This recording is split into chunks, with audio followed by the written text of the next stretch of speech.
যেহেতু ব্যাকগ্রাউন্ড একটা দিনমজুর, হুম। তো আমি সেই দিনমজুর থেকে যে মেটেরিয়ালস গুলো উঠে আসে, টিন, লোহা, সেইগুলোর মধ্যে নিজের সেগুলোর মধ্যে, প্রতিভাটাকে হ্যাঁ, ফুটিয়ে তোলার সেগুলোর চেষ্টা করো। মধ্যে আমি কোনো না কোনো ভাবে চিত্র অঙ্কন করার চেষ্টা করছি, বা কোনো শেপ দেওয়ার চেষ্টা করছি, কোনো রূপদান করার চেষ্টা করছি। আচ্ছা। একজন মেয়ে জল নিয়ে যাচ্ছে, আচ্ছা, সেগুলো মানে ওগুলো থেকে তো শুরু হয় আমাদের। হ্যাঁ। তো আমার ওই কাজগুলো খুব মনে পড়ে, যে পরিমাণ কাজ করতাম, হুম।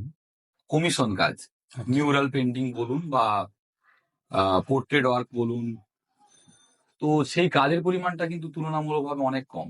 আমি করতাম, আমার মা হচ্ছে পুজো দিচ্ছে বা পুজো করছে, সেটাকে একটু অঙ্কন করার চেষ্টা। মা তো মায়ের মতো হয় না, না। বাট চেষ্টা করি যে একটা মহিলা পুজো দিচ্ছে বা পুজো করছে, একটা মহিলা জল আনতে যাচ্ছে, আর ধান নিয়ে আসছে কেউ, এগুলো থেকে আমাদের শুরু।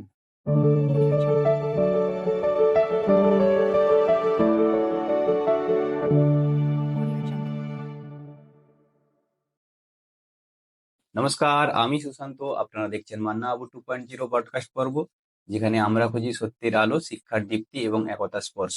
যেখানে সৌন্দর্য, সৃষ্টি আর সম্মান রয়েছে, সেখানে ঈশ্বরের বাস। আপনি কি জানেন একটা আঁকা কিভাবে সমাজ বদলাতে পারে? এই আলোচনায় আমার সঙ্গে রয়েছে একজন ড্রয়িং আর্টিস্ট, সুখেন্দু ভক্তা, যিনি তুলির মাধ্যমে ফুটিয়ে তোলেন সমাজ, সংস্কৃতি ও অনুভবের কথা। আসুন আজ তার সঙ্গে জানি কিভাবে একটি ছবি হতে পারে প্রতিবাদের ভাষা, সত্যের প্রতিবিম্ব কিংবা নিঃশব্দ এক শিক্ষা। তাহলে আর দেরি কিসে, চলুন পরিচিত হই। আচ্ছা, আমরা যে সিনেমাতে দেখে থাকি অনেক ড্রয়িং বিক্রি হয়, অনেক অনেক লাখ লাখ টাকাতে বিক্রি হয়, তো এটা কি অ্যাকচুয়ালি সত্যি? একদমই সত্যি। আর আমি অনেক মানে অনেক শিল্পী বলতে অনেক প্রতিষ্ঠিত শিল্পী, যেনারা বিশাল নাম করে গেছেন, বা যেনাদের শিল্প শিল্প সৃষ্টিটা মানুষদেরকে মন ছুঁয়ে নিয়েছে, হুম। ওনাদের কাজ তো অনেক অনেক টাকাতে বিক্রি হয়। আর ওনাদের যেহেতু একটা ফ্রেম রয়েছে, আচ্ছা। ফ্রেম বলতে অলরেডি জানবেন যে ভ্যান গগ যখন তার শিল্প সৃষ্টি করেন, তার ওই সময়কালে কোনো ছবি বিক্রি হয়নি। আচ্ছা। ওনাকে পাগল বলতেন অনেকে, ওনাকে ওনার শিল্পী সত্তা নিয়ে অনেকে হাসাহাসি করতেন, বিদ্রুপ করতেন। বাট পরবর্তীকালে যখন উনি মারা যান, তারপর ওনার ছবি কোটি কোটি টাকায় বিক্রি হয়েছে। তো আচ্ছা। অনেকে আবার এই কথাই ওই জন্য বলে, শিল্পী বেঁচে থাকতে দাম নেই। হ্যাঁ। হ্যাঁ, ওই হচ্ছে ব্যাপার। শিল্পী যেমনই হোক, শিল্প কর্ম তার পরিচিতিটাকে বহন করে আগামী দিন, এটাই হয়। এবার ওই ওই ওই পিরিয়ডে সার্ভাইভ করাটা খুব বেশি ইম্পর্টেন্ট। কেমন আছো বলো? খুব ভালো রয়েছি হ্যাঁ। এখন। আপনি কেমন আছেন? আমি তো খুবই ভালো। তো এখন এই মুহূর্তে কি করছো এখন? বর্তমানে আমি একজন সেলফ আর্টিস্ট হিসাবে কাজ করছি। শিল্পীটা কতটা বলা সঙ্গত হবে সেটা জানি না। আচ্ছা। হয়তোবা শিল্পী হওয়ার পথে পাড়ি দিয়েছি। শিল্পী শব্দটাকে যথার্থভাবে জাস্টিফাই করতে পারবো না এখন। চেষ্টা রয়েছে একজন প্রতিষ্ঠিত শিল্পী হওয়ার, এবং তার সাথে একটা পরিবেশ তৈরি করা বা এনভায়রনমেন্ট তৈরি করা, যেভাবে আমি, বা যে অভিজ্ঞতাতে আমি এই আর্টের ব্যাপারটা জেনেছি, হুম। এবং যে প্রবলেম বা অসুবিধার মধ্য দিয়ে আমাকে এই ব্যাপারটা জানতে হয়েছে, যাতে করে আমার নেক্সট জেনারেশন বা আমার ছাত্রছাত্রীদের সেই প্রবলেমটা ফেস করতে না হয়, তার জন্য একটা চেষ্টা করছি। সেই ক্ষেত্রে আমাকে একজন অঙ্কনের প্রশিক্ষক হিসাবেও একটা দায়িত্ব নিতে হয়েছে। আচ্ছা। তার পাশাপাশি আমি আমার নিজস্ব প্র্যাকটিস চালিয়ে যাচ্ছি। আহ, এটাই এখন বর্তমানে করছি কাজ। আচ্ছা, এটা শুরুবার তুমি কবে থেকে শুরু করে দিয়েছিলে? শুরু বলতে, ছোটবেলা থেকে আঁকা শেখা, কিন্তু সে অর্থে আমি আঁকাটাকে নিয়ে যে একটা কেরিয়ার তৈরি করব, বা পরবর্তীকালে আঁকা নিয়ে আমি নতুন কিছু ভাববো, এরকম কিছু ভেবে আমি আঁকা শুরু করিনি। ছোটবেলা সবাই আঁকা শখ থেকে শুরু হ্যাঁ। করে, একটা ভালো লাগা থেকে শুরু করে। অনেকে আবার বাবা মায়ের তাড়না থেকেও শুরু করে, যে এখন তো বর্তমানে হয়ে গেছে কি, যে স্কুলগুলোতে শুরু হয়েছে। আঁকা শুরু হয়েছে, আঁকার ক্লাস হয়, ওখান থেকে একটা মার্কস পাওয়া যায়। হুম। তো সেইভাবেই শুরু হওয়া, ঠিক আছে। শুরু করার পর ধীরে ধীরে যখন এই আঁকার প্রতি একটা ভালোবাসা জন্মায়, আহ, তারপরে বাবা মায়ের একটা সাপোর্ট বা সহযোগিতা, প্লাস আমাকে আমার যারা শুভাকাঙ্ক্ষী তাদের সহযোগিতায় আমি অঙ্কন নিয়ে একটা কলেজে ভর্তি হই। হুম। আলাদা করে একটা ব্যাচেলার্স ডিগ্রি করার জন্য, বা অঙ্কন নিয়ে পড়তে যাই। তারপর আমি সেটা নিয়ে মাস্টার ডিগ্রি করি। বর্তমানে আমার গ্র্যাজুয়েশন এবং মাস্টার ডিগ্রি দুটোই কমপ্লিট রয়েছে আঁকার ওপর, আচ্ছা মানে বিএফএ এবং এমএফএ ডিগ্রি। আর এভাবেই শুরু করি, ঠিক আছে। এবার শুরুটাতে আমি বললাম যে শুরুটাতে আমার এতটা নেক বা ভালোবাসা জন্মায়নি, বাট পরবর্তীকালে আঁকা আমাকে অনেক কিছু দিয়েছে। আচ্ছা, বলছি তোমার কি ব্যাকগ্রাউন্ড কিছু আছে আঁকা নিয়ে? সেরকম কিছুই নয়, বাবা পেশাগতভাবে রাজমিস্ত্রির কাজ করেন, আচ্ছা মা হাউস ওয়াইফ। কিন্তু আমি যাদের সাথে মেলামেশা করি তাদের থেকে আমি অনেক রকম ভাবে অনুপ্রাণিত হয়েছি। আচ্ছা কেবলমাত্র আঁকা ব্যাকগ্রাউন্ড, ওনাদেরও যে আঁকার ব্যাকগ্রাউন্ড রয়েছে এটা নয়, আচ্ছা আচ্ছা, কিন্তু ওনারা কোনো না কোনো ভাবে আমাকে, আমার আঁকাটাকে অন্যের আহ, কাছে তুলে ধরেছে অন্যের এরকম। কাছে তুলে ধরেছে, আমার আঁকাটাকে অ্যাপ্রিসিয়েট করেছে সবার কাছে। আচ্ছা যে জায়গা থেকে হয়তো আমি অনুপ্রাণিত হয়ে আঁকার লাইনটাকে নেওয়া। যখন আমি ছোটবেলায় আঁকতাম এবং আমাদের যে ক্লাব বা সোসাইটি গুলো যারা বিভিন্ন রকম ভাবে অঙ্কন প্রতিযোগিতা হুম করেন বা পরিচালনা করেন ওনারা, ওগুলোতে পার্টিসিপেট করি এবং পজিশন পাই, তখন সেগুলোতে একটা বিশাল আনন্দ থাকে। হ্যাঁ এবং ওই আনন্দটা মানে ওই পুরস্কার পাওয়া পর্যন্তই থাকে, তারপরে নয়। আচ্ছা কিন্তু আমি দেখলাম পরবর্তীকালে আমার অভিভাবক বলুন বা আমার যারা শুভাকাঙ্ক্ষী, আমার যারা টিচার, টিউশনের টিচার বলুন বা স্কুলের টিচার বলুন, ওই বিষয়গুলোকে বারবার ধরে আমার সামনে বলা বা আমাকে আরো অনুপ্রাণিত করা যে তোমার আঁকার লাইনে হাতটা খুব ভালো, তুমি চাইলে আঁকা নিয়ে কিছু করতে পারো। আচ্ছা তো এইভাবেই শুরু, আহ এইভাবেই শুরু। আর বর্তমানে এই জায়গার আসার পেছনে আমার যাদের অবদান, ওনারাই আমাকে অনুপ্রাণিত করেছে। এবং পরবর্তীকালে এটাকে নিয়ে থাকাটা যাদের জন্য, সেটা হচ্ছে আমার ছাত্রছাত্রীরা, আচ্ছা যাদেরকে দেখে আমার মনে হয়েছে যে আমি আহ চাইলেও অনেক কিছু করতে পারতাম। হুম বা আজ আমি যাই, তার পেছনে অনেক ছাত্রছাত্রীর অবদান এই কারণে বলছি, ওরা আমাকে অনেক কিছু শিখিয়েছে। আমি বা কম করে 7 থেকে 8 বছর এখন অঙ্কন প্রশিক্ষণ দিচ্ছি। আচ্ছা যবে থেকে আমি আঁকার ব্যাপারটা নিয়ে একটু বুঝে বা একটু বোঝা শুরু করেছি বা একটু বুঝেছি, আঁকার সম্বন্ধে একটু নলেজ আমার তৈরি হয়েছিল, তবে থেকে আমি আঁকার প্রশিক্ষণ দিচ্ছি। তো এই 8-9 বছরে আমি ছাত্রদের ছাত্রছাত্রীদের কাছ থেকে কিন্তু খুব ভালো ফিডব্যাক পেয়েছি এবং ওদের কাছ থেকে আমি অনেক কিছু শিখেছি, যেটা আমাকে এই আহ, অঙ্কন চর্চার ক্ষেত্রে হেল্প করে এবং এখানে আমাকে আটকে রেখেছে। হয়তো না হলে আমি এতদিনে অন্য কোনো কাজ বা অন্য কোনো পেশার সঙ্গে যুক্ত হয়ে যেতাম। অঙ্কন প্রশিক্ষণটাকে বা অঙ্কন চর্চাটাকে একমাত্র মাধ্যম হিসাবে রাখতাম না। কেন বলছি, কারণ আপনি যেহেতু বললেন যে আমার হুম ব্যাকগ্রাউন্ড আঁকা নিয়ে কেউই নেই, আচ্ছা বা আমার আত্মীয় বা আমার রিলেটিভ বা আমার বন্ধু বান্ধব সবাই যে আঁকা নিয়ে কেউ রয়েছে সেখান থেকে আমি ইনফ্লুয়েন্স হয়েছি বা সেখান থেকে আমি অনুপ্রাণিত হয়েছি, এটা একদমই নয়। না, অনেকে থেকে থাকে তাই আমি জিজ্ঞাসাটা করছি। হ্যাঁ, ওটাই বলছি তো।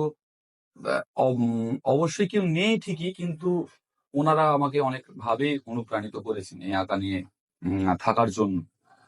তো সেভাবে আমি এখন চালিয়ে যাচ্ছি। এবার জানি না কতটা কি করতে পারবো, বাট নিজেকে খোঁজার চেষ্টা করছি আচ্ছা সবাইয়ের মধ্যে, এবং নিজের অস্তিত্বটাকে খোঁজার জন্যই বোধহয় আমি এই শিল্পী সত্তাটাকে বেছে নিয়েছি, আমার এখন মনে হচ্ছে যেটা। আচ্ছা, কোন কলেজ থেকে পাস আউট করে শিখেছো? আমি ব্যাচেলার্স করেছি মেদিনীপুর আর্ট কলেজ থেকে, আর মাস্টার্স করেছি কলকাতাতে সিস্টার নিবেদিতা ইউনিভার্সিটি। আচ্ছা ওখান থেকে আমার মাস্টার্স করা। আচ্ছা, ওতে কি খরচ অনেক হয়? প্রাইভেট কলেজগুলোতে খরচটা একটু বেশি পরিমাণ মতো, আর সেই হিসাবে দেখলে সরকারি বা গভর্নমেন্ট আর্ট কলেজগুলোতে খরচের পরিমাণটা অনেকটাই কম। কিন্তু এই কেরিয়ারে সার্ভাইভ করাটা খুব চাপ। তার কারণ বলছি, এখন আর্টের মেটারিয়ালস গুলোর কস্ট প্রচুর অনেক দাম। বেড়ে গেছে। আগে আমরা যেভাবে উম একটা রং বা একটা তুলি কেনার জন্য যে খরচটা করতাম হুম বা যেটা পে করতাম, হুম সেটার থেকে এখন বহু গুণে বেড়ে গেছে দাম। কিন্তু আর্টের মূল্য তো নেই আমরা সবাই সেরকম। জানি। বর্তমানে আর্টের মূল্যটা সবাই দিচ্ছে এটাও বলবো না। ডিজিটাল একটা মাধ্যম চলে আসছে, সেখানে এআই বা অন্যান্য মাধ্যম আর্টের ডিমান্ডটাকে আরো কমিয়ে এনেছে। তো সেক্ষেত্রে একটা ছেলে বা একটা মেয়ে, তো আগামী দিন কেরিয়ার বানানোর জন্য যদি আর্ট ফিল্ডটাকে চয়েস করে, তার ক্ষেত্রে একটা আর্ট কলেজে পড়া আমার মনে হয়, মানে যদি কোনো মধ্যবিত্ত পরিবারের ক্ষেত্রেও একটু পে করতে তো হয় টাফ বেশি, হয়ে যায়। হ্যাঁ টাফ হয়ে যায়, চালানোটা টাফ হয়ে যায়। তার ক্ষেত্রেই আহ কোনো গরিব বা মধ্যবিত্ত পরিবার থেকে যদি কেউ বিলং করে, তাকে সাইডে কোনো ইনকাম বা সোর্স অফ ইনকাম রাখতে হবে, যেখান থেকে সে তার পড়াশোনার পাশাপাশি আর্টটাকে চালিয়ে যেতে আর্টটাকে হবে। চালিয়ে যেতে পারে। কিন্তু বিদেশে তো মনে হয় ভালো কোনো ডিমান্ড আছে। হ্যাঁ, দেশের বাইরে এই আর্টের ডিমান্ড রয়েছে, বা রাজ্যের বাইরেও রয়েছে। আমি রাজ্যে ডিমান্ড নেই বলছি না, বাট কোনো অংশে মনে হচ্ছে যে তুলনামূলকভাবে কমে গেছে। আমি আজ থেকে 3 বছর আগে যে পরিমাণ কাজ করতাম, হুম। কমিশন কাজ, আচ্ছা। মিউরাল পেন্টিং বলুন বা পোর্ট্রেট ওয়ার্ক বলুন, তো সেই কাজের পরিমাণটা কিন্তু তুলনামূলকভাবে অনেক কম। কেবলমাত্র আমার ক্ষেত্রে এটা ঘটেছে এটা নয়, বর্তমানে আমি আর্ট নিয়ে থাকতে চেয়ে যে সমস্ত বন্ধু বান্ধবীদের সাথে আমার পরিচয়, যারা এই আর্ট নিয়ে রয়েছে বর্তমানে, হুম। তাদের সাথে কথা বলেও এই একই জিনিস আমি উপলব্ধি করতে পারছি যে আর্টের ডিমান্ডটা তুলনামূলকভাবে আগের থেকে কম। কারণ ডিজিটাল ভাবে একটা পোর্ট্রেট বানাতে পেরে যাচ্ছে সবাই হুম। খুব সহজে, কম সময় সাশ্রয় করে। তো সেক্ষেত্রে আপনি কেন সেই মূল্য দিয়ে একটা আর্টকে সেই মূল্যটা কেন দেবেন, এটাও একটা ব্যাপার হয়ে যাচ্ছে। হুম। এবার সেই মূল্যটা তারাই দেবে যাদের কাছে আর্টের একটা নান্দনিক বা তার আর্টের যে স্বাদটা, সেটা তারা যারা বোঝেন, বুঝবে তো বুঝবে তারাই অবশ্যই। কিনবে। হ্যাঁ, এবার এই হিসাব থেকে আপনাকে একটা জিনিস দেখতে হবে যে আর্ট কলেজ বা আর্ট নিয়ে পড়াশোনার পরিমাণ যদি এত কম হয়, হুম। তাহলে আর্টের আর ব্যাপার নিয়ে বোঝার মানুষের চাহিদাও সংখ্যাটা তো কত কম কম হবে। হবে, সেটাই হচ্ছে একটা ব্যাপার। আজ পর্যন্ত যেটা স্টার্ট করেছিলে, যে ছবির ড্রয়িংটা শুরু করেছিলে, সেই ড্রয়িংটার চিত্রের কথা মনে আছে যে কি শুরু করেছিলে? এরকম কিছু মনে আছে? হ্যাঁ, শুরুটা মনে রয়েছে, কারণ আমি সকলকে এটা দেখতে বলি, মানে আমি আমার স্টুডেন্টদেরকেও এটাই দেখতে বলি যে শুরুটা যেন মনে থাকে। হুম। মানে আমরা যেখান থেকে শুরু করি সেটা মনে না থাকলে আমরা বেশি দূর এগাতে পারবো না।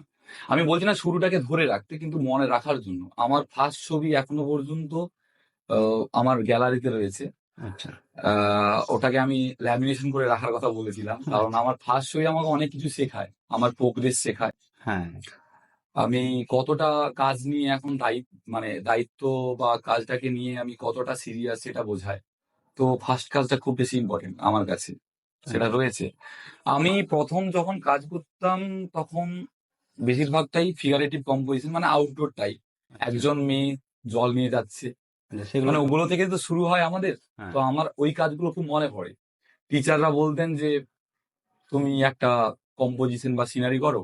আমি করতাম, আমার মা হচ্ছে পুজো দিচ্ছে বা পুজো করছে, আচ্ছা। সেটাকে একটু অঙ্কন করার চেষ্টা। মা তো মায়ের মতো হয় না, না। বাট চেষ্টা করি যে একটা মহিলা পুজো দিচ্ছে বা পুজো করছে, একটা মহিলা জল আনতে যাচ্ছে, আর ধান নিয়ে আসছে কেউ, এগুলো থেকে আমাদের শুরু।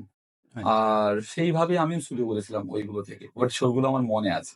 এমন কোনো মানে ফেভারিট কোনো ছবি আছে যে এই ছবিটা তোমাকে যদি 100 বার কেন 1000 বারও দেয় তুমি আঁকতে রাজি আছো? এরকম কোনো ছবি আছে? এখনো পর্যন্ত এই অভিজ্ঞতা তো করা হয়নি আমার, যে একটা ছবি একবারের বেশি করা বা উম, ভালো লাগা রয়েছে, অনেক কাজেই ভালোবাসা রয়েছে। উম, আমি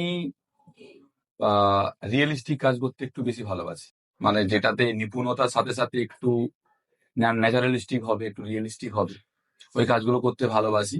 হুম।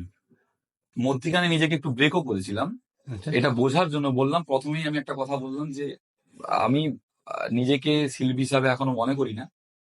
আমি চেষ্টা করছি যদি একটা প্রকৃত শিল্পী হতে পারি আগামী দিনে, যে হুম। তো ওই খোঁজটা চালিয়ে যাওয়ার জন্য আমি একটু এক্সপেরিমেন্ট করি কাজে। পোর্ট্রেট ড্রয়িংটা আমার খুব ভালো লাগে, কারণ ওখানে মানুষদের কাছ থেকে অ্যাপ্রিসিয়েশনটা বেশি পাওয়া যায়। আচ্ছা। আগে মানুষের ভালো লাগা থেকে কাজ করতাম, বাট বর্তমানে নিজের ভালো লাগা নিয়ে কাজ করছি। হুম। আমি একটা ছবি যেটা বারবার ধরে আঁকবো এটা বলতে পারছি না, কিন্তু আমি আমার প্রেজেন্ট সিচুয়েশন গুলোকে নিয়ে কাজ করতে খুব ভালোবাসি।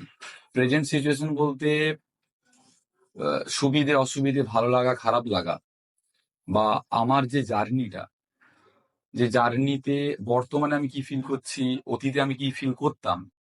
আমি এখন নিজেকে নিয়ে কাজ করতে একটু বেশি ভালোবাসি। নিজেকে নিয়ে কাজ বলতে কোনো কাজের মধ্যে নিজেকে খোঁজা, এটা আমার কাছে এখন ফার্স্ট ডিমান্ড হয়ে দাঁড়িয়েছে আমার আর্ট, মানে ক্রিয়েটিভ জোনে। Signature style.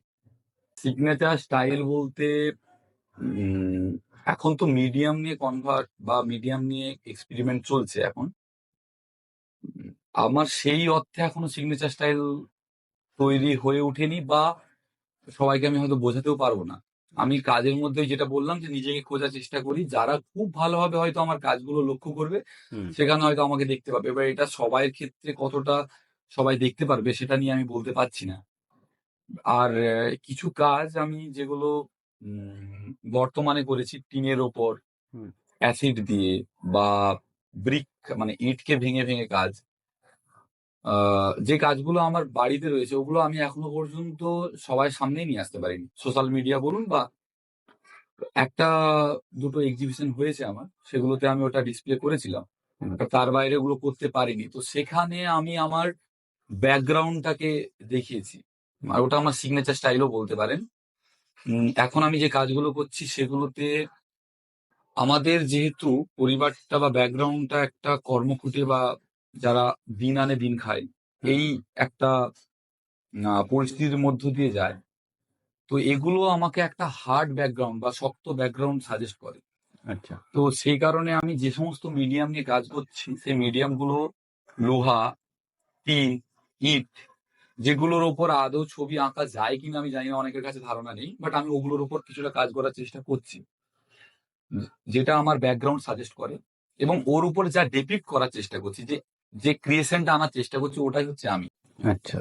আমার যেহেতু ব্যাকগ্রাউন্ড একটা দিনমজুর, হুম। তো আমি সেই দিনমজুর থেকে যে মেটেরিয়ালস গুলো উঠে আসে, টিন, লোহা, সেইগুলোর মধ্যে নিজের সেগুলোর মধ্যে, প্রতিভাটাকে হ্যাঁ, ফুটিয়ে তোলার চেষ্টা সেগুলোর করো। মধ্যে আমি কোনো না কোনো ভাবে চিত্র অঙ্কন করার চেষ্টা করছি, বা কোনো শেপ দেওয়ার চেষ্টা করছি, কোনো রূপদান করার চেষ্টা করছি। ওটা মানে চেষ্টা করছি কোনো রকম ভাবে ওটাকে। এখন ওই এক্সপেরিমেন্টটা জাস্ট শুরু করেছি, চলছে কিছু। ওটাকে আরো ডেপথের সাথে করতে গেলে আমাকে মনে হয় আরো অনেক কাজ করতে হবে। এবার যেটা কন্টিনিউ করার জন্য বর্তমানে পরিবেশও খুঁজছি। আচ্ছা।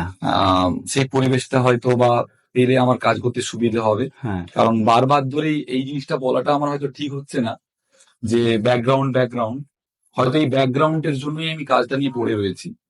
এই ব্যাকগ্রাউন্ডটি আমাকে কাজ করার একটা উৎস জুগিয়েছে, কিন্তু এই ব্যাকগ্রাউন্ডটি আবার আমাকে কাজ করাতে আটকে বাধাও দেয়। দিচ্ছে, হ্যাঁ। বাধাও দিচ্ছে। কারণ আহ, আমাদের এই মধ্যবিত্ত গরিব পরিবারে হুম। একটা সমস্যা হচ্ছে, একটা ছেলের বয়স হওয়ার সঙ্গে সঙ্গে তাকে আরো দায় দায়িত্ব নিতে হয়, তার কেরিয়ারের পাশাপাশি তার পরিবারের দায় দায়িত্ব নিতে হয়। তো সেগুলো থেকে না আমাকে এই প্রফেশনটার সাথে সাথে কিছুটা কমার্শিয়ালাইজড করতে হচ্ছে আমাকে। বাণিজ্যিকরণের দিকটা আমাকে ভাবতে হচ্ছে, যে এই হুম। কাজগুলো বিক্রি করব কিভাবে, কিভাবে আমি আর্ন করব আরো বেশি। তো এই দুটোকে প্যারালাল চালাতে আমার একটু চাপ হ্যাঁ, হয়ে কারণ যাচ্ছে। শুধুমাত্র ড্রয়িং করে কিছু হবে না। আর ওইগুলোকে সেল করে হোক বা কোনো প্রক্রিয়াতে মানি ইনভেস্ট আনতে হবে, হ্যাঁ, হ্যাঁ, ইনকাম করতেই হবে। ইনকাম করতেই হবে। মানে কোনো না কোনো ভাবে আপনাকে ইনকামের একটা সোর্স রাখতে হবে। হ্যাঁ। কারণ আমি কাল যদি চাই যে আমি এইবার একটা বড় পাথর ভেঙে কিছু কাজ করবো, হুম। আমাকে তো এই পাথরটা তো বাই করতে হচ্ছে মার্কেট থেকে, হ্যাঁ। তার জন্য তো একটা মূল্য ব্যয় করতে হচ্ছে। হ্যাঁ, যা ভাঙার জন্য ইকুইপমেন্ট তো হ্যাঁ, লাগছে। তার জন্য কিছু মেটেরিয়ালস লাগছে, তো সেই জিনিসটার জন্য তো আমাকে আর্নিং তো রাখতেই হবে। এবার আমাদের তো ব্যাকআপ সাপোর্ট নেই। হ্যাঁ। ঠিক আছে, তো ওইটা একটা জিনিস ভাবাচ্ছে। এবার বর্তমানের যে কন্ডিশনটা ওটাও আমাকে ভাবাচ্ছে তো, হুম। যে আমি এই কন্ডিশনে নিজেকে সার্ভাইভ করাতে গেলে বা নিজেকে সার্ভাইভ করতে গেলে আমি আর্নের পাশাপাশি কিভাবে আমার প্র্যাকটিসটাকে চালিয়ে যাব, যেটা এখন বাধা হলেও আমাকে তো করতে হবে। কারণ আমি নিজেকে খোঁজা বন্ধ করে দিতে হবে না হলে আমাকে। হ্যাঁ। যদিও আমি আর্টের মাধ্যমে নিজেকে খোঁজার চেষ্টা করছি, তো সেটা নাহলে বন্ধ হয়ে যাবে। তো এটা একটা সমস্যা বলতে পারেন। তো আগামী দিন কোনো ছেলে মেয়ে যদি এই লাইনে আসতেও চায় তাদের ক্ষেত্রে না তাদেরকে একটু ভাবনা চিন্তা করিয়ে আসাটা খুব জরুরি। আর আমাদের আর্টেরও অনেক ভাগ আছে। হুম। এখানে অ্যাপ্লাইড আর্ট বলে একটা স্ট্রিম রয়েছে, যেটা পুরোপুরি ভাবে বাণিজ্যিক। আচ্ছা। অ্যাডভার্টাইজমেন্ট সেল বা বিভিন্ন রকম কোম্পানি এগুলোকে হায়ার করে আর্টিস্টদেরকে। হুম।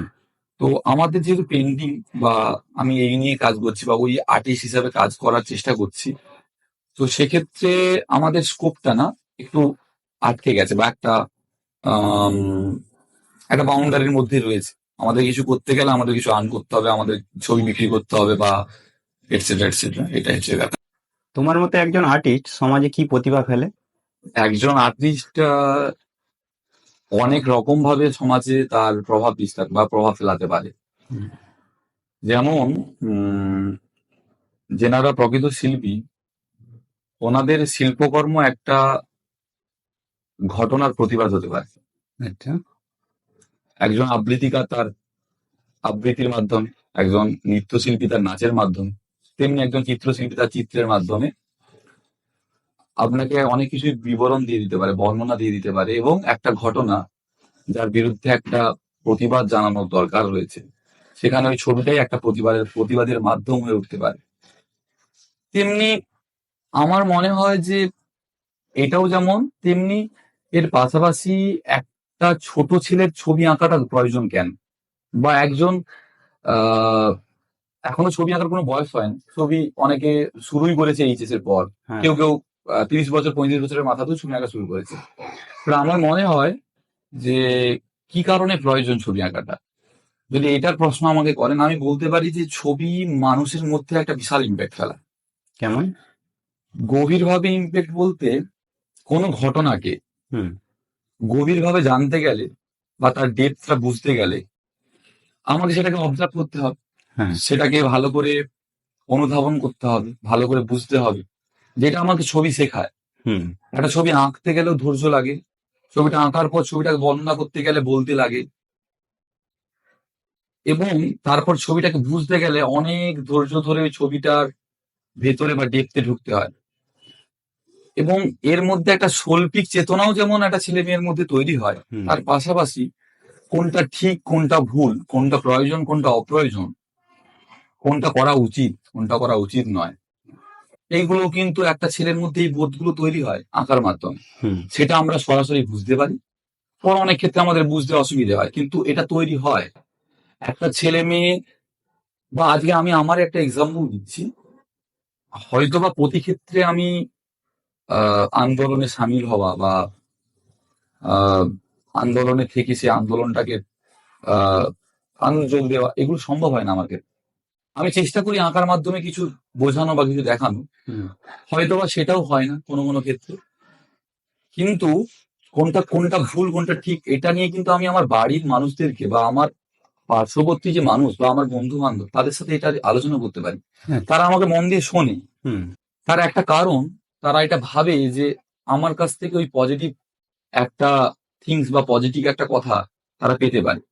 হ্যাঁ। কেবলমাত্র আমার আঁকার ব্যাকগ্রাউন্ডের জন্য নয়, কিন্তু আমি আঁকাটাকে ভালো করে অনুসরণ করি এবং আঁকাটাকে ভালো করে অনুধাবন করি বলে, আমি ভালো করে অবজার্ভ করি বলে। তো এটা একটা এফেক্ট করে ছেলে মেয়েদের। হুম। একটা ছেলে মেয়ে পড়াশোনাতে ভালো, খুব ভালো, তার নোট লেখার ক্ষেত্রে, আচ্ছা। এটা যে যা জিনিসগুলো বলছি বা যেগুলো বলছি, এগুলো সম্পূর্ণটা আমার পার্সপেক্টিভ থেকে বলছি, আমি আমার দৃষ্টিভঙ্গি থেকে বলছি। একটা কমিউনিকেশন স্কিল ছেলের হুম। তৈরি হয়, সে যদি আঁকা নিয়ে থাকে, আঁকা নিয়ে কমিউনিকেট করতে পারে, তার কমিউনিকেশন স্কিল তৈরি হয়। আমিও আজকে যা বলতে পারছি তার পেছনে আমার কলেজের অবদান আছে, আমার আঁকার একটা অবদান আছে। আমার আঁকাকে যখন আমি সেল করতে চাই, হুম। তখন মানুষকে বোঝাতে হয় সেটা, হ্যাঁ, বোঝাতে তো হবে। বোঝাতে হয়। বা আমি একটা পেন্টিং করলাম, পেন্টিংটা একটু অ্যাবস্ট্রাক্ট, ওই পেন্টিংটার সম্বন্ধে আমাকে মানুষকে বোঝাতে হচ্ছে, কনভিন্স করাতে হচ্ছে এটা হ্যাঁ, কি, না হলে সাধারণ মানুষ তো বুঝতেই বুঝতেই পারবে না। পারবে না। তো এই যে বোঝা এবং বোঝানো, এটা করতে করতে তো আমাদের একটা অবজারভেশন বা আমাদের একটা কমিউনিকেশন পাওয়ার তৈরি হচ্ছে, হুম। যেটা আর 5টা সাধারণ লোকদের থেকে একটু হলেও পৃথক, মানে আলাদা হতেই পারে। আলাদা হবেই। এই তো এবার সেটা হেল্প করে যে কোনো বিষয়কে আমি যখন সামনে তুলে ধরবো, সেটা কিভাবে তুলে ধরছি, আর 10 জনের মতোই তুলে ধরছি নাকি একটু আলাদা করে ডিফারেন্স তুলে কিছু আছে। ধরছি, হ্যাঁ, বা আমার কাছ থেকে আলাদা কিছু পাচ্ছে কিনা। তো এই যে একজন আর্টিস্টের কিন্তু এই ভাষা, তার যে ছবি বা সেই ছবির মাধ্যমে সে যে ভাষাটা ক্রিয়েট করে, সেটা সমাজে ওই ইম্প্যাক্টটা ফেলাতে পারে, আমার যেটা মনে হয়। ছোট ছোট ছেলে মেয়েদের মধ্যেও একটা, যেটা বললাম, যে কালকে বাবা মাকে কিভাবে শ্রদ্ধা করবে, এটা কিন্তু বাবা মা, মানে বাবা মা বা টিচাররা বোঝাচ্ছে। আঁকাতে এটাতে ডিরেক্ট ইম্প্যাক্ট পড়ছে না, কিন্তু এর একটা এফেক্ট আছে আঁকাতে। কেমন? আঁকা আমাদেরকে ধৈর্য, হুম। সহনশীল হতে শেখায়। বা শিল্প, আমি আঁকা শুধু বলছি না, যে সমস্ত শিল্প কর্মগুলো হয়, আঁকা, নাচ, আবৃত্তি, যাই বলুন না কেন, ওই শিল্প সত্তাটা যখন তৈরি হবে আপনার মধ্যে, আপনাকে একটু ধীর মানসিকতার, একটু ম্যাচিওর তৈরি করবে কম বয়সে। যেখানে ওই ম্যাচুরিটা আপনাকে হেল্প করবে, বা ওই ওই বোঝাপড়াটা আপনাকে হেল্প করবে আগামী দিন আপনি কাকে কতটা কিভাবে কোন জায়গায় কাকে কিভাবে রেসপেক্ট করতে হয়, কোন জায়গায় কার সঙ্গে কিভাবে মিশতে হয়। তো সবকিছুর মধ্যে যেন আমরা আর্ট খুঁজি। আমরা বলি আমাদের কথা বলাতে আর্ট আছে, আমাদের হাঁটা চলাতে আর্ট আছে, আমাদের ঘুমানোতে আর্ট আছে, আমাদের বাচন ভঙ্গিতে আর্ট আছে, আহ আমাদের যে জাক্সটাপোজ খেলার মাধ্যমে আমরা আর্ট শো করি। ওই জন্য আমরা সব খেলোয়াড়দেরকে তো একই রকম ভাবে দেখি না। ওই আর্টটা আমাদেরকে আলাদা করে দেয় যে এই প্লেয়ারটা আলাদা, এই প্লেয়ারটা আলাদা, এই প্লেয়ারটা আলাদা, তাই তো ওইটাই। সবাইকে আর্টিস্ট বলা হয়। হ্যাঁ, হ্যাঁ, আর্ট এটা তো একদম বাস্তবই বললেন যে আর্টটা কেবলমাত্র কাগজ কলম বা নাচ গান এগুলোর মধ্যে সীমাবদ্ধ নেই। না, বর্তমানে আর্টটা এভরিহোয়ার, মানে সব জায়গায়, সব জায়গাতেই সব আছে। জায়গাতে। মানে আপনার পোশাক পরিচ্ছদ বলে দিবে যে আপনি কি কি জিনিসটাকে নিয়ে চলছেন, কি জিনিসটা আপনাকে দেখে কি ইম্প্যাক্ট আমরা পাচ্ছি। হ্যাঁ, তার মানেটা কি আপনি একটা আর্ট বহন করে চলছেন, সেম জিনিস। তো আর্ট সব জায়গায় সর্বত্রই। আচ্ছা, আমরা তো সনাতন ধর্মের মানুষ, তো কোনো না কোনো সময় তো দেবদেবীর মূর্তি আঁকা হয়েছে। তো যখন আমরা দেবদেবীর মূর্তিটা আঁকি, মানে আপনারা আঁকেন, তখন কি মনে হয়, মনের মধ্যে কি অনুভব হয়? দেবদেবীর মূর্তি আঁকা বা আমি এঁকেছি দেবদেবীর মূর্তি, কিন্তু দেবদেবীর মূর্তি আঁকার আগে যদি আমি ওই মাইথোলজিটা বা ওই সম্বন্ধীয় জিনিসটা জেনে করি, হুম। সেটা খুব বেটার। আমাদের ক্ষেত্রে আমি দেবদেবী খুব ভালো, মানে খুব বেশি মানি, কারণ আমার বাড়িতে আমার মায়ের জন্য, মায়ের কাছ থেকে আমার হয়তো ওই ব্যাপারটা চলে আসছে যে আমি দেবদেবীকে মানি, এবং আমি একটা পজিটিভ শক্তি এবং একটা নেগেটিভ শক্তি মানি। যে পজিটিভ আমাকে ভালো কাজ করায়, ওটাই ভগবান, আর নেগেটিভটা আমাকে খারাপ কাজ করে, ওটা শয়তান। হুম। তো আমি একটা তো পজিটিভ এনার্জি তৈরি হয় আর্টের হুম। মধ্যে, যে হয়তো আমি একটা হনুমানজির ছবি আঁকছি, তো একটা পজিটিভ এনার্জি তৈরি হয় কাজের মধ্যে, এবং কাজটা যখন শেষের দিকে যাবে তখন ওই এনার্জিটা আস্তে আস্তে করে বাড়তে থাকবে, এবং একটা ভেতর থেকে একটা ফিল করাবে যে না, কিছু একটা হচ্ছে, কিছু হ্যাঁ। একটা হচ্ছে। এটা একটা কর্মযজ্ঞ, যে যজ্ঞটা শেষ হবে, হুম। বা এই যজ্ঞটাতে একটা আলাদা রকম নিজের শরীরের মধ্যে একটা আলাদা রকম জোশ তৈরি হচ্ছে। কিন্তু আমি খুব বেশি তো দেবদেবীর ছবি আঁকি না। কিছু ওই ওই যেটা বললাম যে বাণিজ্যের কারণে করেছি, কমার্শিয়াল। হুম। আমাকে এই ছবিটা অর্ডার দেওয়া হয়েছে, আমাকে একটা টাইমের পিরিয়ড ধরে দেওয়া হয়েছে যে এই থেকে এই টাইমের মধ্যে ছবিটা আমাকে কমপ্লিট করে জমা করতে হবে। হুম। তো সেক্ষেত্রে প্রবলেমটা কি হয়, সেখানে না খুব মন দিয়ে চলে আসে, হুম। বাট আমি বলবো না যে পুরোপুরি মিথ্যে, যে আমার প্রত্যেকটা কাজকে আমি ওই সমান দিয়ে করতে পারি। কোনো কোনো কাজ শুরুই করি শেষ করে দেওয়ার জন্য, শেষ করে ওনার হাতে তুলে দিতে পারলে আমি কিছুটা আর্ন করতে পারবো। তো আচ্ছা। সেক্ষেত্রে হয় কি, সময়টা সংক্ষিপ্ত হওয়ার কারণে আলাদা করে ভাব নিয়ে কাজটা করা হয় না। আবার অনেক ক্লায়েন্ট বা অনেক মানুষ আছেন যারা বলেন যে আমি একজন আমি একটা কৃষ্ণের মুখ চাই, বা আমি একটা কৃষ্ণকে আঁকতে চাই বা আঁকাতে চাই, যে কৃষ্ণের মধ্যে তুমি তোমার মতো করে একটা নতুন কিছু করার চেষ্টা করো, যে কৃষ্ণটাকে দেখে আমি একটা আলাদা কিছু ফিল করবো। সেখানে আমাদের কিছু করার রয়েছে। হুম। কিন্তু যেখানে আমাদেরকে একটা ছবি দিয়ে বলা হবে যে এই ছবিটাকে দেখে দেখে করে দাও, সেটা কপি করা বললে সেটা চলে। কপি করা চলে। তো এবার ওই ক্ষেত্রে না আলাদা করে ফিলিংস আসে না খুব একটা বেশি। কে কাজটা কমপ্লিট করতে হবে, কমপ্লিট করে দিতে পারলে হয় মোটামুটি এরকম একটা জিনিস। আচ্ছা, একজন কোনো কর্মজীবী ফ্রি টাইম হলে কি হয়, কোথাও গিয়ে আড্ডা মারে, কোথাও ঘুরতে যায়, বা কিছু একটা করে। কিন্তু আর্টিস্টরা কি করে ফ্রি টাইমে? ধরো বিকেলবেলা কোনো রকম কোনো কাজ নেই, বাট ঘুম থেকে ওঠার পরে কি করে? আমাদেরও তো এটা জানতে ইচ্ছে হচ্ছে, একজন আর্টিস্ট কি করতে পারে। আহ ভিন্ন আর্টিস্টের ভিন্ন রকমের আহ মতাদর্শ, ভিন্ন রকমের তাদের জীবন সার্কেলটা আলাদা, বা জীবন তারা যেভাবে পরিচালনা করে সেটা আলাদা আলাদা। হুম। আমি মেনলি কি করি বলি, আমার তো লাইফটাকে আমি একদম ভাবে সঁপে দিয়েছি শিল্প কর্মে। হুম। কারণ শুধু ছবি আঁকার বাইরে আমার যেটা খুব বেশি ভালো লাগে সেটা হচ্ছে নাচ, নাটক, আচ্ছা। এগুলো দেখা, করা এবং করানো, সমস্ত কিছুতে। এবং আমার নিজস্ব একটা কালচারাল ক্লাব রয়েছে। আচ্ছা। তো আমি ওই ক্লাবের মাধ্যমে বা ক্লাবের থ্রুই বলতে গেলে, আমি ক্লাবের থ্রুই চেষ্টা করি, কারণ একা হাতে না এই মুহূর্তে বর্তমানে সম্ভব নয় আমার হ্যাঁ। মানুষের কাছে পৌঁছানোটা। হুম। যেটা আমাকে একটা সাংস্কৃতিক ক্লাব বা একটা সাংস্কৃতিক মনস্ক ক্লাব, যেটা আমাকে খুব কম সময়ের মধ্যে করে দিতে পারবে। তো আমি চেষ্টা করি ওই ক্লাবে টাইম দেওয়ার। আমার যতটুকুনি এক্সট্রা টাইম থাকে ছোট ছোট ছেলে মেয়েদের সঙ্গে খেলাধুলো করি। আচ্ছা। নিজেকে খুব বেশি আহ বাউন্ডারির মধ্যে না রেখে নিজেকে খুব খোলামেলা একটা আকাশের তলায় হাওয়ার সাথে মিশিয়ে যতটা করানো যায়। কারণ আমি এখন ছোটদের সাথে যদি সম্ভব হয় খেলে আসি। আর কোনোদিন রাতে আমার প্রোগ্রাম থাকে, মানে আমার একটা ওই যে দল বললাম যে টিম রয়েছে কালচারাল প্রোগ্রামে, নাটক নাচ এইসব নিয়ে, তাদের সাথে সময় কাটাই। আমার বাড়িতে কিছু ভালো বন্ধু ভাই এই সম্পর্কে কিছু ছেলেমেয়েরা আছে যারা প্রতিনিয়ত আমার সাথে বিভিন্ন ইভেন্ট নিয়ে গল্প করে, কিভাবে কিভাবে আমরা এই ছেলে মেয়েদের কাছে পৌঁছাতে পারবো, কি বৃত্তান্ত। হুম তো আমার একটু ছোট ছেলে মেয়েদের সাথে মিশতে খুব ভালো লাগে।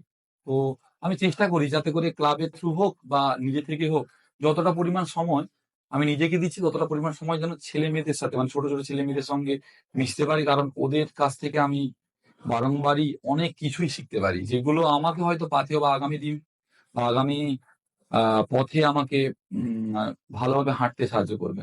এটা আমার ধারণা শুধু নয়, এটা আমি উপলব্ধিও করি। আর ওদের ওই ওই বললাম না যে আমি ওদের সাথে যে মিশি, ওদের কাছ থেকে যেটা শিখি, ওটা আমার কিন্তু আর্টেও একটা কাজে লাগে। ইভলিউশন এনেছে, নতুন কিছু এনেছে কাজের মধ্যে। তো এটা নিয়ে থাকার চেষ্টা করি এবং যতদিন পারবো ততদিন ওইটা নিয়ে থাকার চেষ্টা করি। তার মানে নিজে থেকে কোনোদিনও 10 মিনিট বসে ভাবা হয় না যে আমি কি করছি? খাওয়াটা তো রাতে হয়। রাতে বলতে যে সময় আমাকে কেউ টাইম দেবে না, আচ্ছা। আমাকেই টাইম দিতে হয়। হুম আমি কোনো সময় একা নই। আচ্ছা। কেউ না থাকলে আমার আর্ট আছে, কেউ না থাকলে আমার আমি আছে, যাকে নিয়ে আমি ভাবতে পারবো, যাকে আমি প্রশ্ন করতে পারবো দিন শেষে আমি কি করলাম, দিন শেষে কি করা উচিত ছিল, হুম। বা কি ভুল করলাম কি ঠিক করলাম, এটা ভাবার জন্য একটা রাতের টাইম রয়েছে, যে টাইমটা আমি নিজেকে টাইম মানে দিই। ওটা কি প্রতিদিনেরই হ্যাঁ, এটা ছিল? প্রতিদিনের রুটিন, মানে প্রতিদিন রুটিন বলতে রাতের মিনিমাম 2 ঘন্টা তো আমার ওই বিষয়ে ভাবতে ভাবতে সময় চলে যায়। তারপর যখন ঘুম চলে আসে আপনা আপনি। আচ্ছা। আচ্ছা, ভবিষ্যতে এই আর্ট নিয়ে কিছু করার কোনো রকম প্ল্যান আছে? ভবিষ্যতে প্ল্যান বলতে যেটা বললাম যে উম, আমি ভবিষ্যতে নিজেকে একজন আর্ট টিচার হিসাবে দেখতে চাই। আচ্ছা। আমি এখনো আর্ট টিচিং করছি, ছেলে মেয়েদেরকে শেখাচ্ছি, প্রায় 200-250 জন স্টুডেন্টও রয়েছে আমার। আচ্ছা। তো এটাকে একটু বড় করে ভাবার একটা ইচ্ছে রয়েছে। এবং যেটা বললাম যে আমার এই আহ, বর্তমান লাইফ পর্যন্ত, মানে আমি আজ পর্যন্ত যেগুলো মিস আউট করে এসেছি লাইফে, হুম যে ভুলগুলো করে এসেছি, সেগুলো তো আমাকে অনেক করে শিখিয়েছে যে আহ, আমি কেন সেই মুহূর্তে আর্টটাকে নিয়ে এত ভালোবাসিনি। তার পিছনে যেমন আমি আমাকে দোষী করি, হুম। আমি তেমনি দোষী করি আমি আর্টটাকে নিয়ে যে ভাবিনি, তার কারণ হচ্ছে আমাকে সেরকম ভাবে ভাবাতে পারে না কেউ। আচ্ছা। আমি একটা এরিয়াতে বা একটা জায়গায়, যেখানে খুব লোকাল একটা গ্রাম, সেই গ্রামে আর্ট নিয়ে কাল বাদে পরশু একটা যখন প্রদর্শনী করব, তার আগে আমাকে তো ভাবতে হবে যে ওখানে আর্টটা কিভাবে দেখছে মানুষ, হ্যাঁ। ছবিটা কিভাবে দেখছে। এখানে ছবিটা কেবলমাত্র আম কলায় সীমাবদ্ধ নয় তো। না। তাহলে ছবিটা যখন একটা জায়গায় পৌঁছে গেছে, বাট গ্রামের মানুষদেরকে ওই জিনিসটা উপলব্ধি করাতে পারছি না, আচ্ছা। তার মানে আমার একটা প্রয়াস যে আমি আমার পাশাপাশি আমার পার্শ্ববর্তী যে এলাকাটা আছে, ওই এলাকাতে একটা আর্টের হুম একটা মার্কেট বা আর্টের একটা এনভায়রনমেন্ট তৈরি করব, একটা পরিবেশ তৈরি করব, যেখানে কোনো ছেলে মেয়ে খুব সহজে আর্টটাকে আগামী দিনে কেরিয়ার ভাবতেই পারে, বা আর্টটাকে একটা কেরিয়ার নিয়ে চলতেই পারে। হুম যেটা আমার ক্ষেত্রে কিন্তু প্রবলেম হয়েছে, আজকে আমি স্বীকার করছি হুম যে আমি যখন আমার এই আর্টটাকে নিয়ে কেরিয়ার বানাবো ভাবছি, সেই মধ্যে আমাকে গাইড করার কেউ নেই। হুম। কেউ নেই, কারণ সেটা আপনারাও ভালো করে বুঝবেন, আপনারা যে প্রফেশনের সঙ্গে যুক্ত, এই প্রফেশনটা আপনাদেরকে গাইড করবে কি? হ্যাঁ, নিজে নিজেই আমরা শিখেছি শিখেছি বা প্রত্যেকটা জেনেছেন, মানুষ। কোথা থেকে জেনেছেন। হ্যাঁ। তো আমি যখন প্রথমে আর্ট নিয়ে পড়তে হয় বা পড়া যায়, এই ব্যাপারটাই জানি না। হুম আর্ট নিয়ে পড়াও যায় এটা জানি না। ছবি আঁকাতে এত রকমের ম্যাটেরিয়ালস ইউজ হয়, হুম। যে পেন্সিলের 10 রকমের ভাগ আছে, পেন্সিলের দামই কমা আছে, আমি এগুলো জানতাম না। তারপর তো কালার তো আছে। তারপরে কালার তো রয়েছে, পেন পেপারের অনেক ভাগ আছে, আমি এগুলো জানতাম না। আমি জেনেছি কি, যে নটরাজ যে পেন্সিল, যেগুলো হ্যাঁ, আমরা ব্যবহার করছি কোনো সবাই। কোনো কাঠের দোকানে আমি দেখেছি যে শিল্পীরা এরকম করে কানে গুঁজে রাখতো, হ্যাঁ। আমরা ওই পেন্সিল দিয়ে কাজ করেছি। এবং এটা সত্য যে এই জিনিসগুলো না জানলে হয়তো আজকে আমার এই অনুভূতিটা বা আমার এই ইচ্ছেটা হতো না, যে আমি কেন এই সমাজের মধ্যে বা আমি এখানে থেকে কেন এই আর্টটাকে নিয়ে এত নাড়াঘাড়া করব, কেন এখানে এনভায়রনমেন্টটা ক্রিয়েট করব। কারণ আমার আমার যারা ছাত্রছাত্রীরা রয়েছে, বা যারা আমার সিনিয়র, যারা আমার গুরু বা আমার শিক্ষক, হুম। তারাও এই জিনিসটাই ফেস করে আসছে। হ্যাঁ। তারাও যে খুব বেশি অ্যাচিভ করে নিয়েছে এরকম নয়। কিন্তু তাদের ছাত্র হয়ে আমি হয়তো কিছুটা বেশি অ্যাচিভ করেছি। আমার ছাত্র আমার থেকে বেশি অ্যাচিভ করবে। হুম। হয়তো এরকম করতে, করতে একটা সময় আসবে যেখানে আর্টের মানুষের কাছে এক্সপেকটেশনটা আর্ট নিয়ে একটু আলাদা রকম হবে হুম। এবং মানুষ খুব সহজেই সেটাকে গ্রহণ করবে এবং সেটার একটা গুরুত্ব দেবে। তো সেই জিনিসটা তৈরি করার একটা ইচ্ছে রয়েছে। সেটা প্রশিক্ষক হিসাবে একটা আ ক্লাস বা কিছু ক্লাস বা আর্টের প্রশিক্ষণের মাধ্যমে হতে পারে এবং তার সাথে, সাথে নিজের প্র্যাকটিসের মাধ্যমে নিজেকে একটা জায়গায় দেখতে চাই। দেখুন জব তো বলব না যে জবের ব্যাপারটা আসছে না। জব করার একটা সুযোগ সুবিধা আসছে এবং আমি এখনো পর্যন্ত বললাম যে আমি এখনো পর্যন্ত খোঁজে রয়েছি। আমি এখনো পর্যন্ত বুঝে উঠতে পারছি না যে কোন জিনিসটা করব, কোন জিনিসটা করব না। কারণ ওই রাতের শেষে যে আমি ভাবনা চিন্তাগুলো করি ওখানে বিবেক এবং আ মাইন্ড হ্যাঁ। দুটো আলাদা, আলাদা শব্দ বা আলাদা, আলাদা রেসপন্স করে।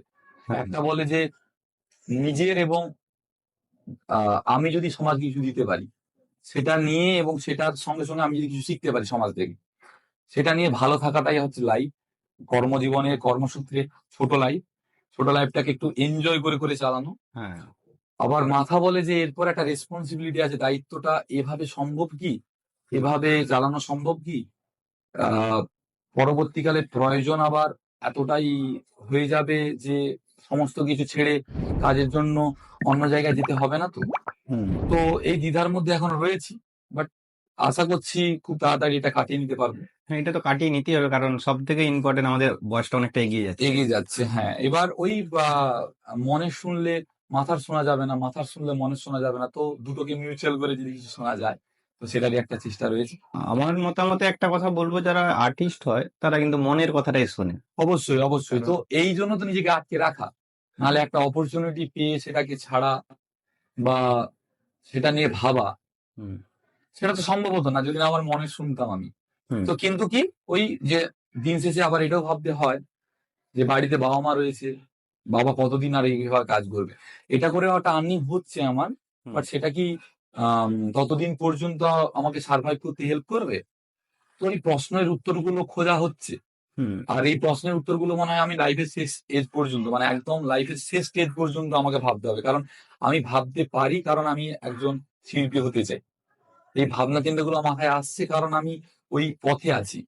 হয়তো এই পথে না থাকলে এইগুলো ভাবনা চিন্তাগুলো আসতই না। একটা কিছু না ডিসিশন নিয়ে নিতাম। তোমরা যে মানে আমার যেটা চিন্তাধারা বা আমার কোশ্চেন এটাই যে তোমরা যদি বাণিজ্যিক ভাবে হয়তো কোনো জায়গাতে জবের জন্য চলে গেলে এই ড্রয়িং আর্ট নিয়ে, তো সেটাতে গেলে কি নিজে কি একবার বলতে পারবে যে আমি আর্টিস্ট বলে? আমি তো ওই বললাম যে আর্টিস্ট শব্দটাকে তো আমরা এখন জাস্টিফাই করতে পারছি না। না, ভবিষ্যতের কথা বলছি। ভবিষ্যতেও একজন প্রকৃত শিল্পী কত স্যাক্রিফাইস করে একজন শিল্পী হয়। আমরা তার বিন্দুমাত্র করিনি। আমরা কেবলমাত্র আর্ট নিয়ে আছি। হুম। আর্টটাকে একটা আর্টটাকে পরিচালনা করছি হুম। আমার মাধ্যমে বা আমার মতো করে এবং আর্টটা চর্চার মধ্যে রেখেছি। তার জন্য আমাকেই আমার আশেপাশে গ্রামের পাড়ার লোকও বলে শিল্পী। যেটা শোনার পর আমার মনে হয় যে আমি যথার্থভাবে এটাকে ঠিক মানে আমাকে শিল্পীরা বলা উচিত নয়। কারণ আমি ওই প্রকৃত শিল্পী আমি যাদেরকে দেখেছি, যাদের ব্যাপারে শুনেছি, যাদেরকে পড়েছি, হুম। উম ওই ব্যাপারটা জানার পর নিজেকে শিল্পী হিসাবে ভাবতে অনেক প্রবলেম যে হয়। আমরা অনেক এখন কষ্ট। অনেক ক্ষুদ্র। অনেক, অনেক, অনেক স্যাক্রিফাইস এর জায়গা এটা। একজন প্রকৃত শিল্পী হতে গেলে যে কি পরিমাণ লাইফে স্যাক্রিফাইস করতে হয়, তার বিন্দুমাত্র আমরা করিনি। আচ্ছা। আমরা কিন্তু সত্যি বলতে একজন আর্ট টিচার, আর্ট প্রশিক্ষক ঠিক আছে। বাট আমি কতটা নিজেকে আমাকে শিল্পী বলা হচ্ছে কারণ আমার হয়তো হাতের কিছু কাজ বা আমার হয়তো শৈল্পিক চেতনাটাকে এখানকার মানুষ গ্রহণ করেছে একজন শিল্পী হিসাবে। সেইজন্য আমাকে শিল্পী বলছে। বাট আমি তো শিল্পী নই। এখন আমি শিল্পী হওয়ার জন্য একটা চেষ্টা করছি। তা যতটা নিতে পেরেছি আমি জানি না হয়তো আমি একটা সমুদ্রের এক ছিপি জল অতটা নিতে পেরেছি। এবার যখন আমি এই যে খোঁজাটা আমি খোঁজটা করছি, আমাকে খুঁজছি আমি খেলার মাধ্যমে, আমাকে খুঁজছি আমি নাচার মাধ্যমে, আমি উম মানে নাটকের মাধ্যমে আমাকে খোঁজার চেষ্টা করছি, আমার ছবির মাধ্যমে আমি খোঁজার চেষ্টা করছি। তো এই খোঁজার মাধ্যমে যতটা আমি নিজেকে ইনোভেট করতে পারবো, যতটা আমি নিজেকে উম একটা কি বলবো সবার সামনে তুলে ধরতে পারবো, সেই ভিত্তিতে আমাকে লোক জাজ করবে বা বিচার করবে। কিন্তু একজন শিল্পী সে যদি তার কেরিয়ারে একটা স্কুল বা একটা কোনো ইনস্টিটিউট বা কোনো কোম্পানিতে জব করার পাশাপাশি হুম। তার প্র্যাকটিসটাকে সে কন্টিনিউ করতে পারে, তবে আমি কিন্তু তাকে আর্টিস্ট না বলার মতো কিছুই নয়, যদি প্র্যাকটিস করতে পারে। করতে পারে। কিন্তু ওই বললাম যে কোড আনকোড আমি কিছু প্র্যাকটিস করছি, কিছু ছবি আঁকছি, তার মানে আমি আর্টি, এই শব্দটা ঠিক নয়। ঠিক নয়। ঠিক নয়, কারণ আমরা পড়েছি, আমরা জানি একজন আহ, শিল্পী হতে গেলে সেটা একটা বিশাল সাধনা। সেটা আমাদের যারা গুরু তারাও বলে গেছেন, এবং আমরা গুরুদেরকেও দেখি তো আমাদের, ওনারাও একটা লাইফের বিশাল স্পেস যেটা খুব আনন্দের সাথে ওনারা কাটাতে পারতেন, বা আজ একটা জব করে ওনারা অনেক টাকা ইনকাম করছেন, বাট ওনারা এখনো পর্যন্ত ওনাদের একটা কন্ট্রিবিউশন রয়েছে আর্টকে নিয়ে, আর্টের পেছনে একটা কন্ট্রিবিউশনটাও রয়েছে ওনাদের। ওনারা ভাবেননি যে আমরা অনেক কিছু করে নিয়েছি, অনেক কিছু করে দিয়েছি, ওনারা দিয়ে যাচ্ছেন। ওনারা নিজেদেরকে এখনো পর্যন্ত শিল্পী বলতে পারে না, তো আমরা তো অতি সামান্য, তো আমাদের সেক্ষেত্রে শিল্পী বলাটা কতটা যথার্থ হবে সেটা আমি জানি না। যাকে বলা যায় যে শিল্পীর কোনো শেষ নেই শেষ নেই, শিল্প করারও শেষ নেই, আর শিল্পীরও কোনো শেষ নেই। আমরা একটা জাস্ট ওই ওয়েভ, ওই স্রোতে গা ভাসিয়েছি, তো ওই জলটা যতটুকুনি লেগেছে গায়ে তাতেই আমাদেরকে যতটুকুনি মানুষ বলে একসেপ্ট করে। বাট হ্যাঁ, যদি আমার মাধ্যমেও ওই বললাম যে আমার পরের জেনারেশনে কোনো ছেলেমেয়েরা এটা ভাবতে শেখে যে আমাদেরকে ছবি করতে হবে, আমাদেরকে একটা বড় শিল্পী হতে হবে, যদি ওই সামান্যটুকু অনুপ্রেরণার জায়গা তৈরি করতে পারি, ওদেরকে ইনফ্লুয়েন্স করতে পারি, বা ওদেরকে এই বিচার পদ্ধতি তৈরি করে দিতে পারি, বা ওদের এই ভালো লাগাটা তৈরি করতে পারি ওদের মধ্যে, সেটা আমাদের কাছে একটা প্রাপ্তি, বা আমার কাছে একটা প্রাপ্তি।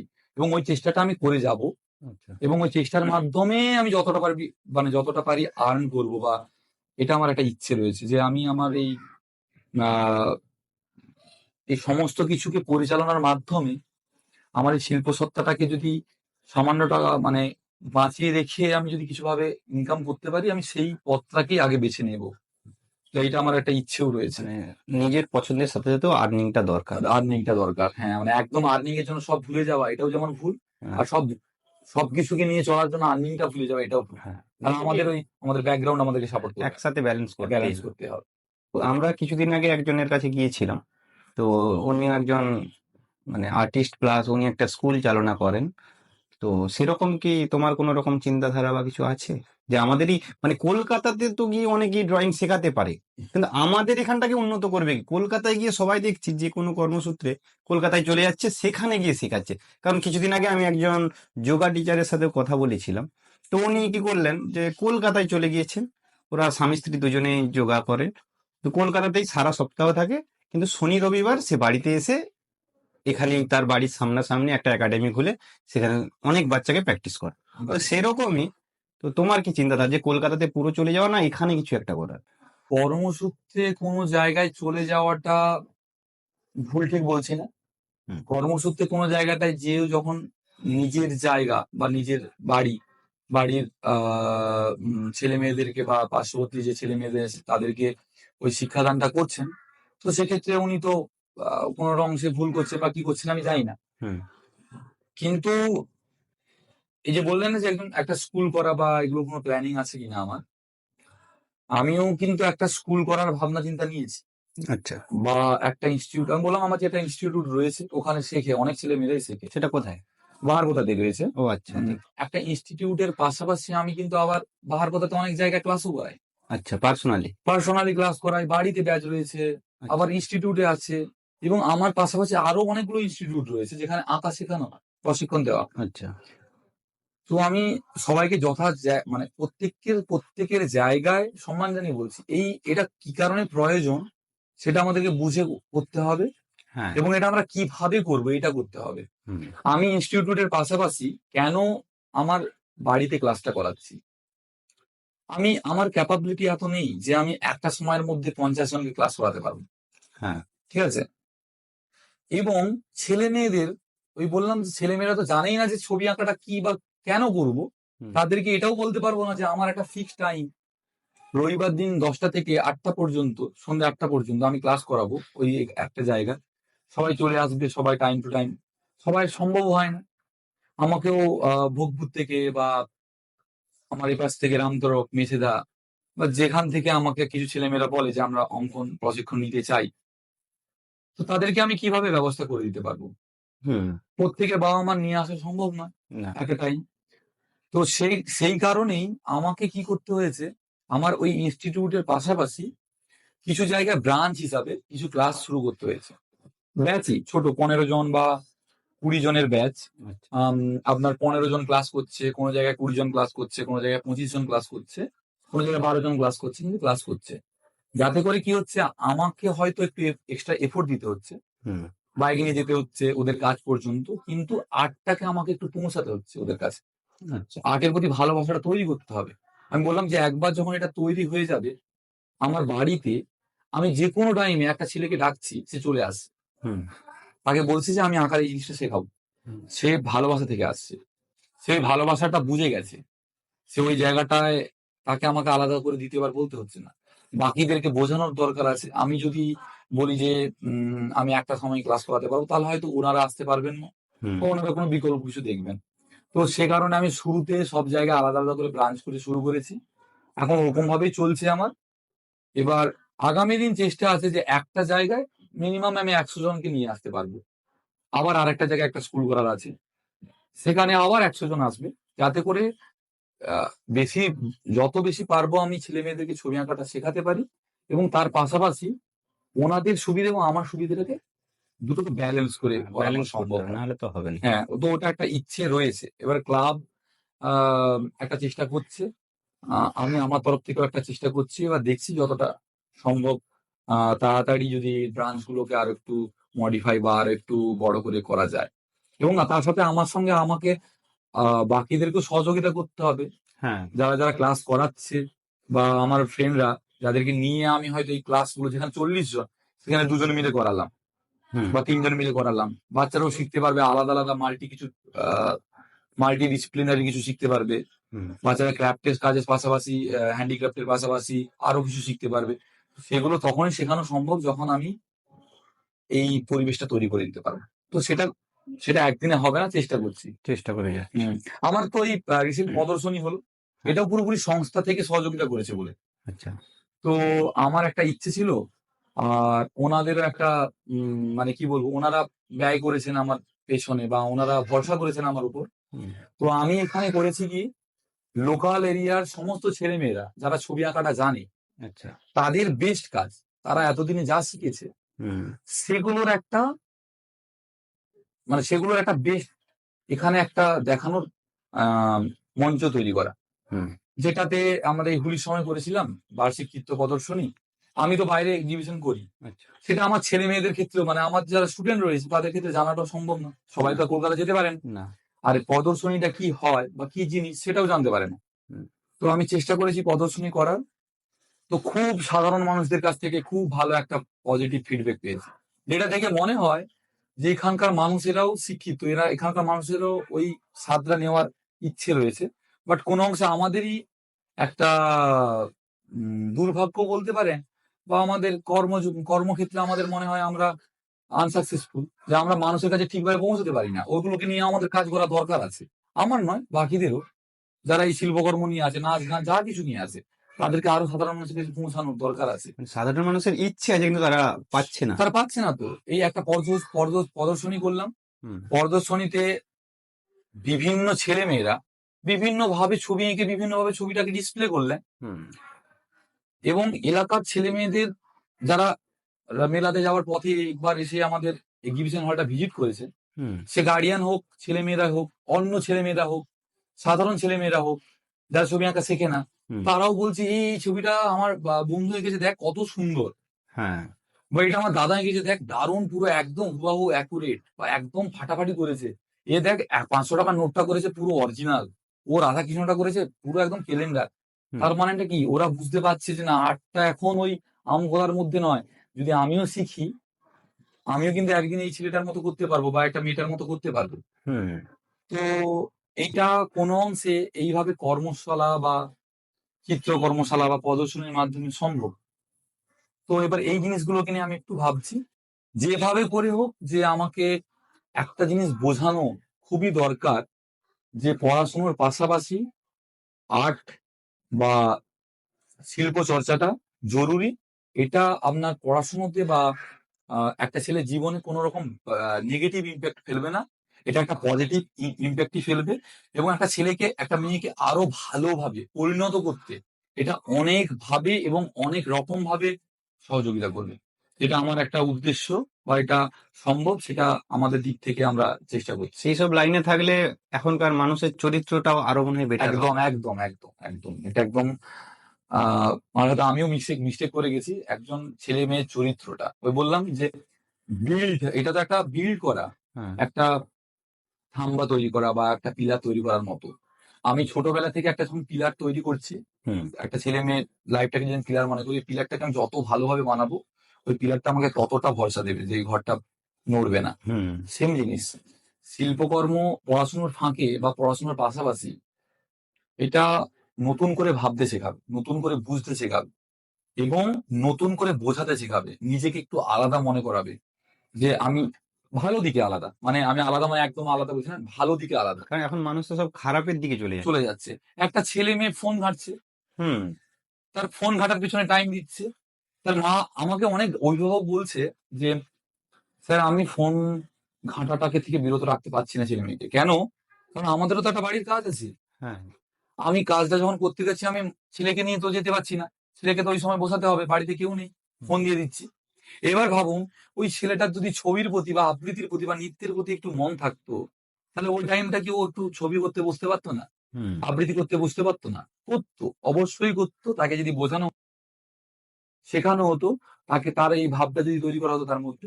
কিন্তু এটা কোন অংশে আমাদেরও হয়তোবা মানে আমরাও কোন অংশে ভুল ত্রুটি করেছি, আর অভিভাবকদেরও কিছু অংশে ভুল ত্রুটি হচ্ছে আমার মনে হয়। হুম সার্বিকভাবে যদি একটা সমাজকে উন্নত করতে হয়, শিল্প একটা বিশাল বিশাল ভূমিকা পালন করবে। শিল্পটাকে প্যারালালি চালিয়ে যেতেই হবে, শিল্পটাকে একটা মান্যতা দিতে হবে, শিল্পটাকে একটা গুরুত্ব দিতে হবে, সেটা যে কোনো শিল্প হোক। হুম আমার এটা মনে হয়, কারণ আমি আমি প্রথমেই বলছি, আঁকার পাশাপাশি আমি নিজেকে অনেক রকম ভাবে খোঁজার চেষ্টা করছি, নিজেকে অনেক শিল্প সত্তার মধ্যে জড়ানোর চেষ্টা করি, আবৃত্তি পাঠ করি, চেষ্টা করি নিজের মতো করে, গানও করার চেষ্টা করি, যদিও আমার কণ্ঠ একদমই ভালো নয়, বাট চেষ্টা করি নিজের মতো করে যেভাবে আমি খুশি থাকতে পারি, এবং আমার এই খুশিতে কোনো নেগেটিভ জিনিস যেন আমাকে না গ্রাস করে নেয়, হ্যাঁ। এটাই হচ্ছে ব্যাপার। তো আমরা শুনলাম অনেকক্ষণই কথা হলো একজন আর্টিস্টের সাথে। তো অশেষ অশেষ ধন্যবাদ আমাকে এতটা সময় দেওয়ার জন্য। Thank you. Thank you. তো ধন্যবাদ আমাদের এই পুরো ভিডিওটা দেখার জন্য। আজ আমরা দেখলাম এক তরুণ শিল্পীর চোখে সমাজ। আর্ট শুধু রং আর একটা রেখা নয়, এটা একটা শক্তিশালী ভাষা। সমস্ত প্রতিভাবানদের শুভকামনা রইল, আর আপনাদের অশেষ অশেষ ধন্যবাদ সম্পূর্ণ ভিডিওটা দেখার জন্য। জয় সনাতন।